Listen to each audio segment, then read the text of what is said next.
स्वागत है दोस्तों आपका अपने YouTube चैनल सूरत बॉय कृष्णा में। दोस्तों रेलवे से जुड़ी किसी प्रकार की अपडेट पाने के लिए आप सूरत बॉय कृष्णा चैनल को सब्सक्राइब कर सकते हैं। तो दोस्तों आपके मन में कभी न कभी ये सवाल आता होगा कि जब रेलवे की कोई लॉस नहीं है तो फिर हमको वो पर्सनल यूजर आईडी से टिकट सेल करने से मना क्यों करती है। जी हाँ दोस्तों, आपने बिल्कुल सही सुना, क्योंकि रेलवे जो भी एमआरपी रखती है, चाहे हम पर्सनल यूजर आईडी से टिकट बुक करें या फिर एजेंट आईडी से बुक करें, हमें तो उतना पेमेंट रेलवे को देना रहता है तो ही हमारा टिकट जनरेट होता है, वरना नहीं जनरेट होता है। आपको बहुत अच्छे से पता है, जब तक पेमेंट डन नहीं होता तब तक टिकट नहीं जनरेट करती है रेलवे। फिर रेलवे मना क्यों करती है? आप पर्सनल यूजर आईडी से केवल खुद का पर्सनल टिकट निकाल सकते हैं, सेल नहीं कर सकते। अगर आप सेल करेंगे तो धारा 143 आपके ऊपर लग जाएगा और आप पकड़ाते हैं तो दोस्तों बहुत से लोग ये रूल्स का फॉलो करते हैं, बहुत से लोग रूल्स का फॉलो नहीं करते क्योंकि उनको पता है कुछ इसमें गलतियाँ रेलवे की भी है। अगर मैं आपको बता दूं, जैसे तत्काल में बहुत सारे प्रॉब्लम चल रहे हैं, तत्काल टिकट नहीं बुक हो रही है जो बिजी वाली रूट है, तो वहाँ पे लोग पर्सनल यूजर आईडी का यूज करके तत्काल टिकट निकालते हैं। क्योंकि आपको पता है जो एजेंट का आईडी रहता है वो 15 मिनट बाद एक्टिव होता है, तो जो तत्काल का खेल रहता है 2 से 3 मिनट में ख़त्म हो जाता है।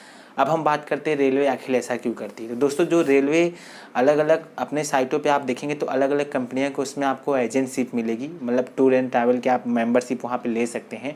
अलग अलग कंपनियों के अलग अलग टर्म एंड कंडीशन रहेंगे, अलग अलग फीस रहेंगे। तो इसमें दोस्तों रेलवे ये सोचती है अगर हम सब पर्सनल यूजर आईडी से ही टिकट बुक करेंगे या उसी से सेल करवाएंगे तो एक हिसाब से देखा जाए रेलवे को इसमें लॉस ये होगा कि जो एजेंट आईडिया है वो कोई नहीं परचेज करेगा, क्योंकि रेलवे जो एजेंट आईडी प्रोवाइड करती है उसमें भी रेलवे को लो प्रॉफिट रहता है। जी हाँ दोस्तों, आपने बिल्कुल सही सुना। और रेलवे उस प्रॉफिट को अब खोना नहीं चाहती है, क्योंकि आपने देखा होगा कि जो एजेंट आईडी रहता है उसमें अनलिमिटेड टिकट बुक होते हैं, उसमें कोई लिमिट नहीं रहती। जो पर्सनल यूजर आईडी रहता है उसमें एक लिमिट रहती है। अगर आप आधार केवाईसी करवाए हैं तो 1 महीने में 12 पीएनआर जनरेट कर सकते हैं, अगर नहीं करवाए हैं तो 1 महीने में 6 पीएनआर आप जनरेट कर सकते हैं। पर्सनल का मतलब होता है आप अपने फैमिली का या खुद का अपने ही मेंबर्स में किसी का टिकट जनरेट कर सकते हैं, मतलब उसके थ्रू निकाला गया आप टिकट सेल नहीं कर सकते, बट फिर भी बहुत लोग करते हैं। रेलवे को भी बहुत अच्छे से पता है। तो दोस्तों इसका मेन मकसद यही है कि रेलवे अपने साइटों पे अलग अलग कंपनियों की एजेंसी दी हुई है और सभी से रेलवे कमीशन लेती है, अच्छा खासा कमीशन लेती है। तो रेलवे को वो प्रॉफिट भी देखना है और नॉर्मल जो पर्सनल आईडी है वो प्रॉफिट भी देखना है। तो रेलवे को दोनों चीज़ों को लेकर साथ में चलना है, क्योंकि जो एजेंट आईडी से टिकटें निकलती हैं उसको जो एजेंट यूजर रहता है उसको भी अलग से थोड़ी बहुत कमीशन मिलती है। कुछ का टिकट के ऊपर रहता है कमीशन, कुछ का ट्रांजेक्शन के ऊपर रहता है। तो अलग अलग कंपनियाँ अलग अलग तरीके से प्रोवाइड करती हैं। तो दोस्तों आशा करता हूँ इस वीडियो में आपको समझ में आ गया होगा। यही बस छोटा सा डिफरेंस है दोनों में। एजेंट में मतलब रेलवे को पूरा पैसा मिलता है, उसके बावजूद भी क्यों वो पर्सनल यूजर आईडी से टिकट सेल नहीं करने देती है। दोस्तों अगर पर्सनल यूजर आईडी से टिकट सेल होने लगे, मान चलो कोई एक दुकानदार है, एक उदाहरण हम ले लेते, कोई एक दुकानदार है, अगर वो पर्सनल यूजर आईडी से टिकट सेल करेगा और उसके यहाँ बहुत भीड़ लगती है तो उसको अलग अलग आईडी बनानी पड़ेगी, अलग अलग मतलब अलग अलग नंबर, अलग अलग जीमेल आईडी देने पड़ेंगे, तो ये पॉसिबल नहीं है।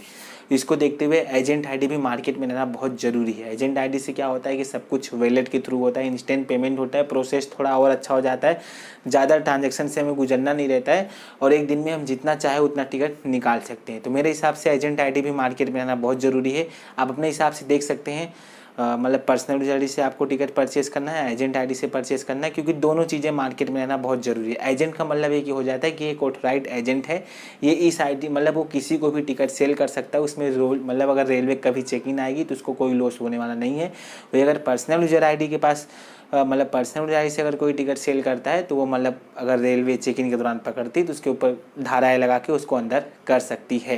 तो दोस्तों दोनों में डिफरेंस यही था। दोनों ही जो प्रोसेस रहते हैं वो रेलवे के अंदर ही आता है। रेलवे एजेंट आईडी सेल करती जगह, जैसे आप देखेंगे स्पाइस मनी एजेंट आईडी देती है, कहीं ना कहीं इसमें रेलवे को भी थोड़ा बहुत कमीशन मिलता होगा। ये सब दोस्तों आपसी के मामले, जो यूजर्स को जो यूज करता है उसको नहीं पता रहता, लेकिन अंदर ही अंदर इनका पूरा कनेक्शन रहता ही है। तो दोस्तों बस यही है दोनों में डिफरेंस। आपने देखा होगा जो पर्सनल यूजर आईडी वाले बंदे रहते हैं ये रेलवे की तरफ से मतलब इनको स्टार्टिंग में टाइम दे दिया जाता है, जो टाइम तत्काल टिकट बुक होगा उस टाइम आप कर सकते हैं, क्योंकि आप नॉर्मल यूजर है, रेल यात्रियों के लिए यूजर है। और जो एजेंट होता है उसको कमीशन भी मिलता है और उसको अलग से अर्निंग भी होती है, इसकी वजह से उनका टाइम चेंज कर दिया जाता है। उनका थोड़ा प्रोसेस काफ़ी स्लो, मतलब उनका जो प्रोसेस रहता है काफ़ी ईजी रहता है। इसकी वजह से अगर एजेंट आईडी का टाइम एक साथ कर दिया जाए, जो हमारे पर्सनल वाले बंदे हैं जो पर्सनल आईडी से टिकट बुक करते हैं वो नहीं बुक कर पाएंगे। आपने देखा होगा, अगर मैं बात करूँ आज से 5-6 साल या 7 साल पहले एजेंट का और पर्सनल का टाइम एक साथ ही रहता था, तो एजेंट वाले टिकट बुक कर ले रहे थे। हमारे जो पर्सनल आईडी वाले बंदे हैं उसमें यूपीआई उतना मार्केट में नहीं था, तो उनके मतलब उनसे टिकट नहीं बुक हो पा रहा था। तो रेलवे ने दोनों को देखा और बाद में फैसला लिया कि पर्सनल यूजर आईडी सही टाइम पे खुलेगी, उसके 15 मिनट या आधा घंटे बाद एजेंट आईडी खुलेगी।